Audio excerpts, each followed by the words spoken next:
दग्धासो अपरीतास उद्भिदः देवानो यथा सतमिद्वृधे असन्नप्रायुवो रक्षितारो दिवे दिवे।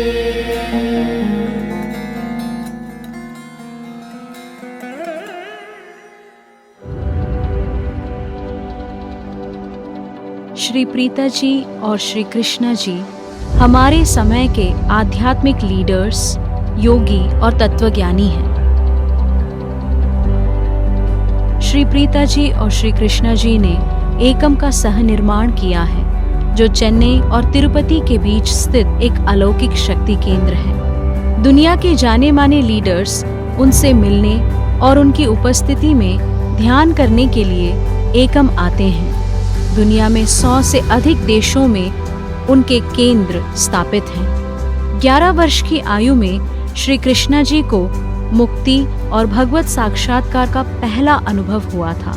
जब लोग उनके साथ ध्यान करते हैं, वे लंबे समय तक के आहत से शमन, चिंताओं से मुक्ति और चैतन्य की उच्च स्थितियों का अनुभव करते हैं। श्री प्रीता जी की उपस्थिति सहजता से साधकों के दिलों को प्रेम और करुणा से परे खोल देती है। उनसे सुनना और सीखना कई जन्मों का आशीर्वाद है। अपनी बेटी लोका के साथ वे 2 बड़े कल्याणकारी संस्थाएं चलाते हैं। वर्ल्ड यूथ चेंज मेकर्स, एक फाउंडेशन जो भारत और दुनिया भर के स्कूलों और कॉलेजों में निशुल्क परिवर्तनकारी शिक्षा प्रदान करता है, और वन ह्यूमैनिटी केयर जो एकम के आसपास के 1000 गांवों में जीवन को बेहतर बनाने की ओर काम करता है।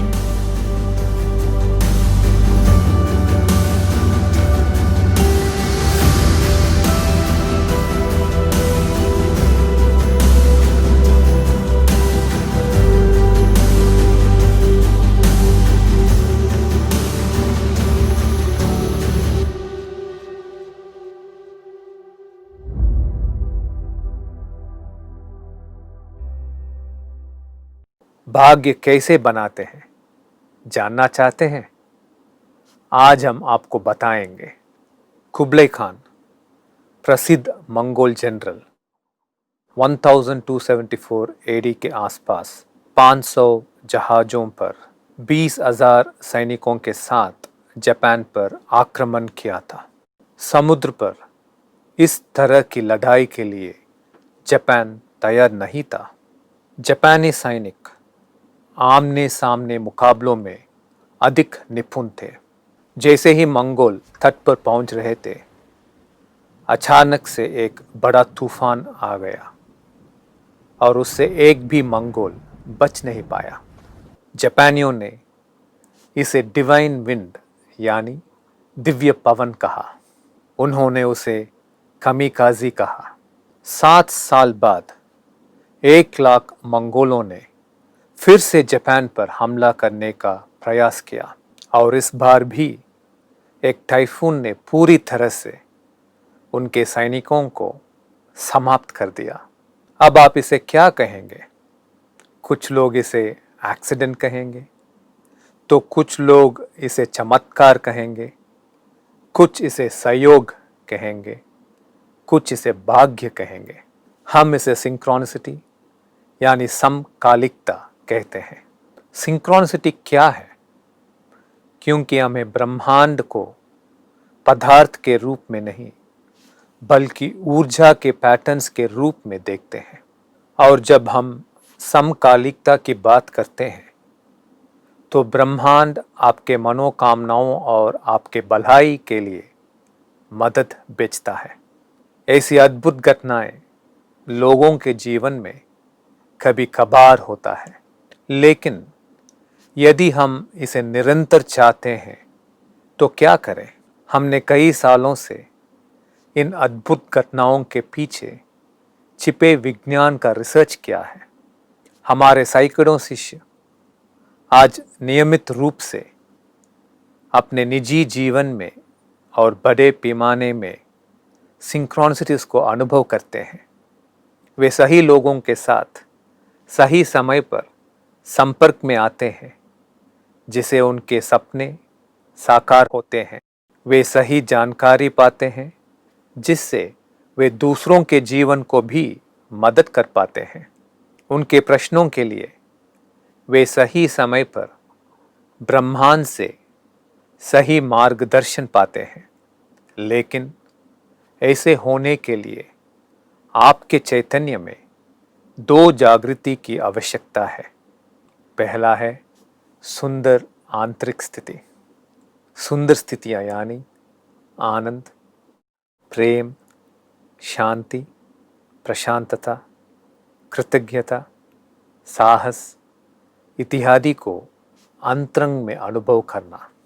इन स्थितियों में कोई आंतरिक संघर्ष नहीं होता है। जब आप लंबे समय तक इन स्थितियों को अनुभव करते हैं तो आपके चैतन्य की ये स्थितियाँ ब्रह्मांड की ऊर्जा को संकेत भेजना शुरू कर देती हैं और उस संकेत के प्रतिक्रिया में ब्रह्मांड अनुकूल परिस्थितियों का निर्माण करता है, जिसे हम सिंक्रोनिसिटीज कहते हैं। दूसरी आवश्यकता है विश्व प्रज्ञ या ईश्वर के साथ गहरा रिश्ता। ज़्यादातर लोग सोचते हैं कि विश्व प्रज्ञा एक शक्ति क्षेत्र है, लेकिन केवल योगी या भक्त जानते हैं कि आप इस विश्व प्रज्ञा या ईश्वर के साथ एक व्यक्तिगत बंधन का अनुभव कर सकते हैं और ईश्वर आपसे रिश्ता जोड़ सकते हैं। पुरी के जगन्नाथ और उनके भक्तों के बीच एक अनोखा व्यक्तिगत बंधन है। जगन्नाथ अपने भक्तों के बहुत करीब है। जगन्नाथ को वही भोजन दिया जाता है जो उनके भक्त खाते हैं। उन्हें चावल, दाल, साग और सब्जी देते हैं। गर्मियों में उनके शरीर पर चंदन का लेप लगाते हैं ताकि उन्हें गर्मी ना लगे, और भक्त यह तक मानते हैं कि उनको सर्दी या बुखार हो सकता है। क्या आप जानते हैं कि ठीक होने के बाद जगन्नाथ को सैर पर लेकर जाते हैं? वही उनकी प्रसिद्ध रथ यात्रा है। वे हमेशा मंदिर में रहते हैं, इसीलिए वे साल में एक बार आराम करने बाहर जाते हैं। एक अजनबी के लिए ये सब अजीब लग सकता है, लेकिन एक भक्त या योगी के लिए नहीं। वे जानते हैं कि ईश्वर के साथ एक दोस्त के रूप में, एक माँ के रूप में, एक पिता के रूप में, एक प्रिय के रूप में, एक दादा दादी के रूप में रिश्ता बना सकते हैं। जब आप एक सुंदर स्थिति में ईश्वर से प्रार्थना करते हैं, तब आप देखते हैं पूल टेबल पर बॉल्स जैसे एक दूसरे को टकराते हुए आखिरी गेंद को गिराते हैं। वैसे ही अनेक घटनाएं होते हुए आपके इच्छाएं पूरा होते हैं और सिंक्रोनिसिटीज होते हैं। जिस प्रकार फिजिक्स, मैथ, बायोलॉजी, केमिस्ट्री और साइंस में अनेक स्टेजेस की गहराई होते हैं, वैसे ही चैतन्य का विज्ञान बहुत गहरा है। ये एक महासागर की तरह है, और जिन लोगों में धड़प है उनके सामने चैतन्य की ये शक्ति प्रकट होता है।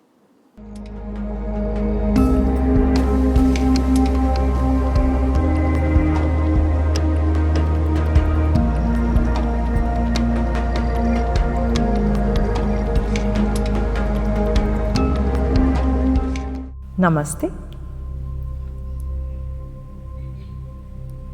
अभी ईश्वर के आशीर्वाद पाने के लिए एक ध्यान करेंगे।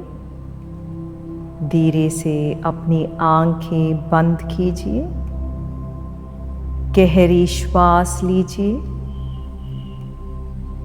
और गहरी श्वास छोड़िए।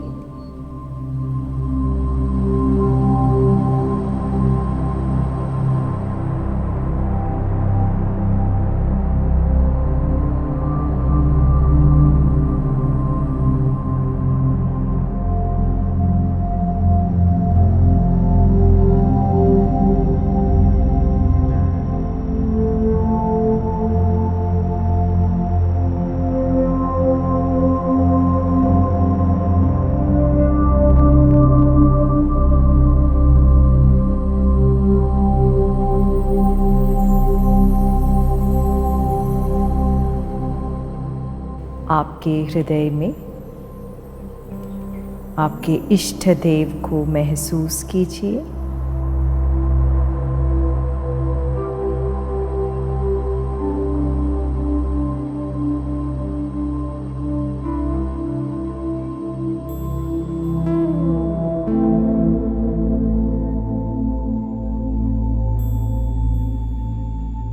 अभी आपके हृदय में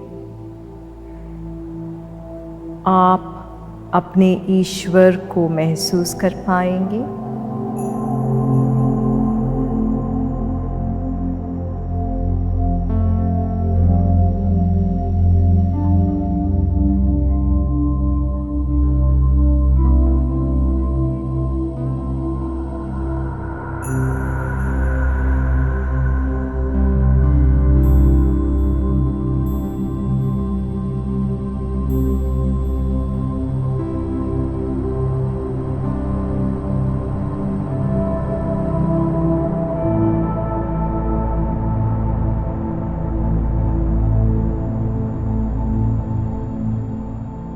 आप भगवान के साथ ऐसे बातें कीजिए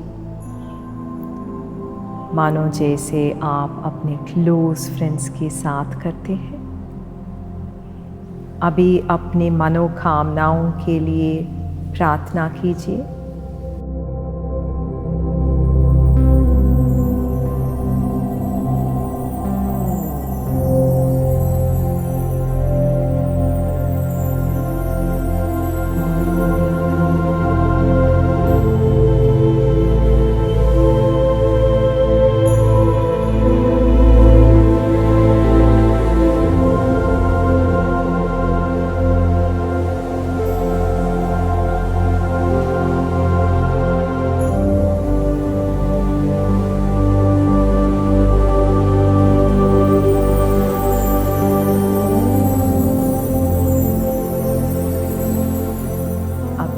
आपके मन में कहिए, मैं अपनी चिंता और हताशा को दूर कर रही हूँ। मेरे इस समस्या को आपके श्री चरणों में अर्पण कर रही हूँ।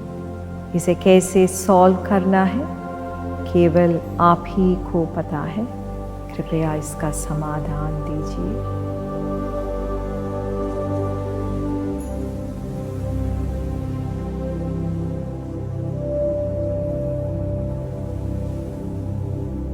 मैं अपनी चिंता और हताशा को दूर कर रही हूँ। मेरे इस समस्या को आपके श्री चरणों में अर्पण कर रही हूँ। इसे कैसे सॉल्व करना है केवल आप ही को पता है। कृपया इसका समाधान दीजिए।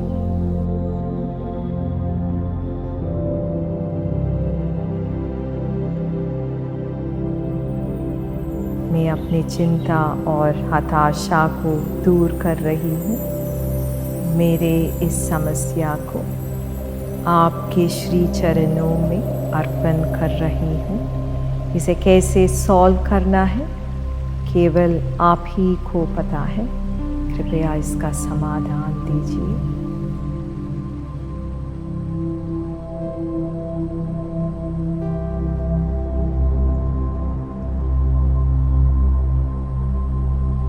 मैं अपनी चिंता और हताशा को दूर कर रही हूँ।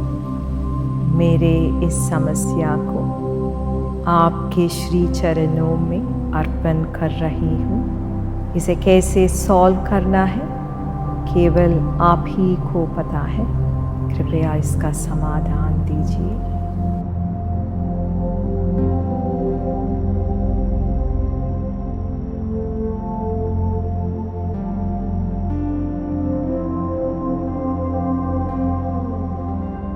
अब महसूस कीजिए कि आपकी इच्छा पूरी हो रही है। कुछ समय के लिए इस आनंद में निमग्न रहिए।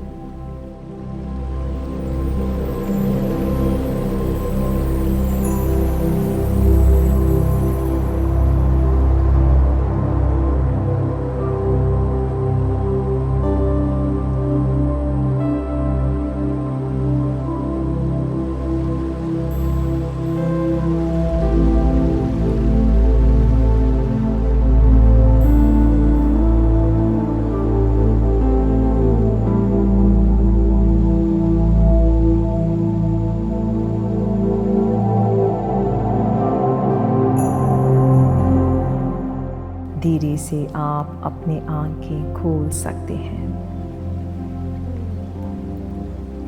नमस्ते।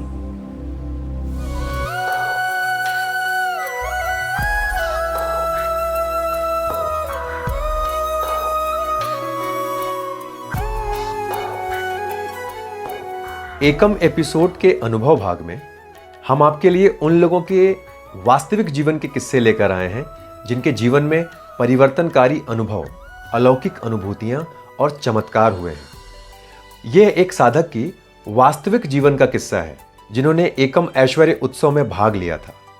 वो साधक उन नकारात्मक प्रवृत्तियों से मुक्त हो गए जो उन्होंने अपने पिछले जन्म या इस जीवन से संचित की हैं, और वो जीवन में विभिन्न प्रकार के ऐश्वर्य के प्रति जागृत हुए।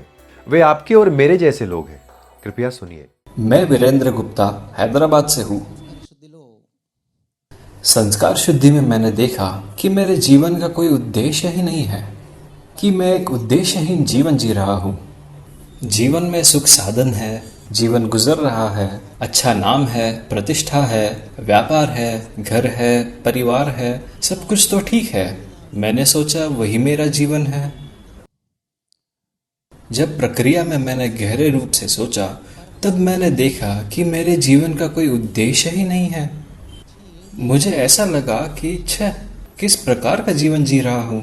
कुछ दिनों से हम सभी दोस्त और कजिन्स मिलकर एक ग्रुप बनाकर कुछ समाज सेवा करने हेतु या कुछ मदद करने हेतु सोच रहे थे। 6 महीने से यह ग्रुप बना है लेकिन कोई रिजल्ट ही नहीं मिला। हम लोग सिर्फ प्लानिंग करते रहे लेकिन कोई काम नहीं कर पाए। लिमिटलेस फील्ड मेडिटेशन में कृष्णा जी के साथ मैं कनेक्ट हो पाया। मैंने बहुत ही सीरियसली पूछा कि मेरे जीवन का उद्देश्य क्या है, मुझे इसके लिए मार्गदर्शन कीजिए।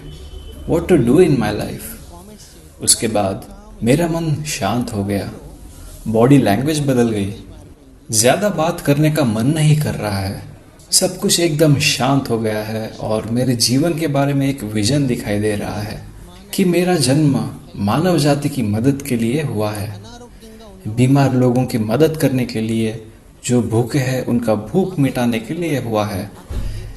ऐसे कंटिन्यूसली एक इंट्यूशन की तरह एक क्लैरिटी मिली। बहुत अच्छा लगा क्योंकि मुझे एक उद्देश्य मिला कुछ करने के लिए। परिवार की जिम्मेदारियां सभी पूरा करते हैं, लोक कल्याण के लिए कुछ करना है। हम यहाँ जो सीख रहे हैं सभी को सिखाना है। जो लोग दुख में हैं उन सभी को ऐसी एक सुंदर स्थिति में ले जाना है। ऐसा एक मार्गदर्शन सबको देना है। ऐसा एक उद्देश्य आज मुझे मिला है। उसके बाद ब्रेक में जब मैंने देखा मेरे दोस्तों के ग्रुप में वे लोग एक निर्णय लिए हैं। हैदराबाद के बंजारा हिल्स के बसव तरकम कैंसर के साथ हम टाइप कर चुके हैं। उन्होंने कहा कि तुम यहाँ पर नहीं हो इसलिए हम तुम्हें यह मैसेज भेज रहे हैं। वहाँ ऐसे बहुत सारे गरीब पेशेंट्स हैं, उन्हें जितना हो सके हम मदद करेंगे, उनका बिल पेमेंट करेंगे, उनकी भूख मिटाएंगे और उनकी कुछ ज़रूरतें भी पूरी करेंगे। हमारा पहला कार्यक्रम अगले रविवार को है। यहाँ से जाने के बाद तुरंत मुझे वह सेवा भाग्य मिल रहा है। हमें बताइए, जीवन में ऐसा क्या है जो चमत्कार नहीं है? 2 पैरों पर चलना एक चमत्कार है। सिर्फ अपनी आंखें खोलने से आप रंगों से भरी दुनिया देख पाते हैं, यह एक चमत्कार है। जब आपके प्रियजन आपको आलिंगन करते हैं, आप एक आंतरिक शक्ति को अनुभव करते हैं, यह एक चमत्कार है। जीवन में अनेक समस्याओं का सामना करने के बाद भी आप छोटी छोटी खुशियों पर मुस्कुरा देते हैं, यह चमत्कार है। जीवन अपने आप में एक चमत्कार है। यह ईश्वर की सर्वश्रेष्ठ कलाकृति है। फिर भी हम और अधिक चाहते हैं। हम प्रेम के, ऐश्वर्य के, स्वास्थ्य के, प्रज्ञा के चमत्कारों का भंडार चाहते हैं। लेकिन क्या आपके जीवन में एक चमत्कार प्रत्यक्ष हो सकता है? जी हाँ, इसे प्रत्यक्ष करना संभव है।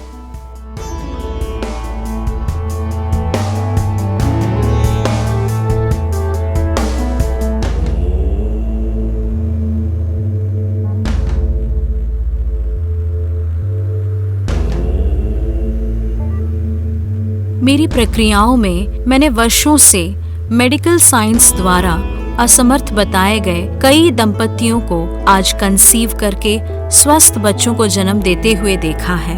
मैंने सालों से बीमारी और डिप्रेशन से ग्रस्त लोगों को आजीवन के प्रति तपन और उत्साह से जागृत होते हुए देखा है। मैंने बंद होने के कगार पर कई ऑर्गेनाइजेशंस को आज पुनः स्थापित होकर सफल होते हुए देखा है। व्यसन की कैद से मुक्त होकर उभरकर कई व्यसनियों को आज मैंने एक महान उद्देश्य के साथ जीवन जीते हुए देखा है। मैंने संघर्ष और अलगाव से बिखरते परिवारों को क्षमा और करुणा से पुनः साथ आते हुए देखा है। मैंने लाखों लोगों को हर प्रकार के चमत्कार को प्रत्यक्ष करते हुए देखा है। The calmness, the pleasantness which I have faced yesterday night was unspeakable. It was very good.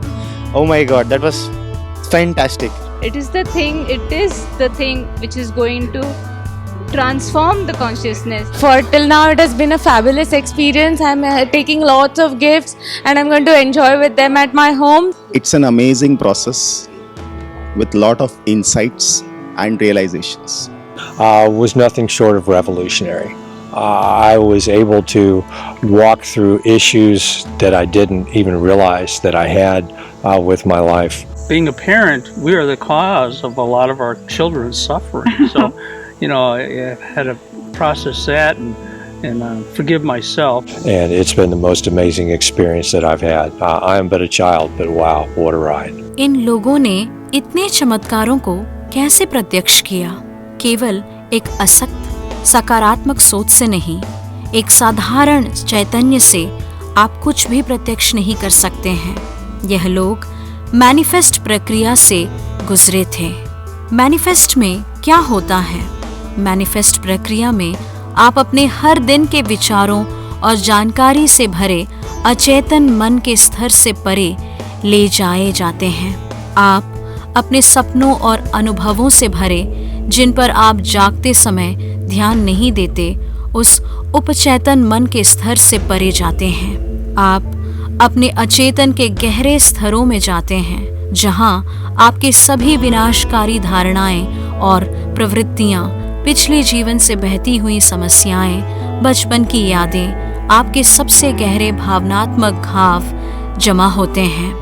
Manifest एक महान शुद्धिकरण है, जहां आप सहजता से अचेतन की शुद्धि करते हैं। शुद्धि के बाद आप अचेतन से परे विश्व प्रज्ञा की ओर अग्रसर होते हैं। जैसे जैसे आप विश्व प्रज्ञा में निमग्न होते हैं, आप अस्तित्व के पवित्र चमत्कारी स्तर में प्रवेश करते हैं। यहाँ अंतरिक्ष, समय, ऊर्जा, पदार्थ और चैतन्य सभी एक यौगिक क्षेत्र में परस्पर विनिमय रूप से प्रवाहित होते हैं। इस स्तर में पदार्थ ठोस नहीं होते, आप इसे ऊर्जा के पैटर्न्स के रूप में देखते हैं। यहाँ पदार्थ आकार बदलता है।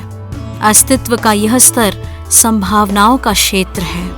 जैसे ही हम आपको प्रक्रियाओं के यौगिक आयाम में ले जाते हैं, ये चमत्कार आपके चैतन्य में संभावनाओं की सीमा को पार करते हुए वास्तविकताओं में प्रत्यक्ष होते हैं। कुछ लोग मैनिफेस्ट को एक योग कला मानते हैं, कुछ इसे एक योग शास्त्र मानते हैं। मैं इसे एक दैवलीला मानती हूँ। आइए इस लीला में शामिल हों।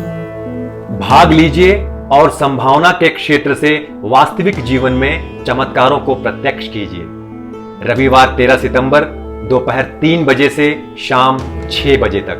अधिक जानकारी के लिए हमारे टोल फ्री नंबर 836-779-7092 पर मिस्ड कॉल करें या 9121163894 पर कॉल करें।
चक्रायुधं तरुणवारिजपर्कनेत्रम् प्रातः स्मरामि भवभीतिमहातिशान्त्यै नारायणं गरुडवाहनमर्जनाभम् ग्राहाभिभूत वरवारणमुक्तिहेतुम् चक्रायुधं तरुणवारिजपर्कनेत्रम्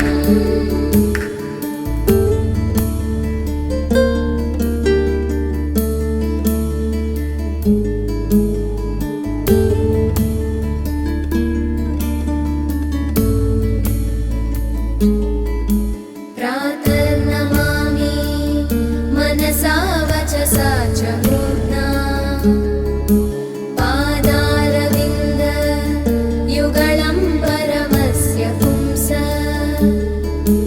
नारायणस्य नरकार्णवतारणस्य पारायण प्रवणविप्रपरायणस्य प्रातर्नमामि मनसा वचसा च मूर्ध्ना पादारविन्द युगलं परमस्य पुंस नारायणस्य नरकार्णवतारणस्य पारायण प्रवणविप्रपरायणस्य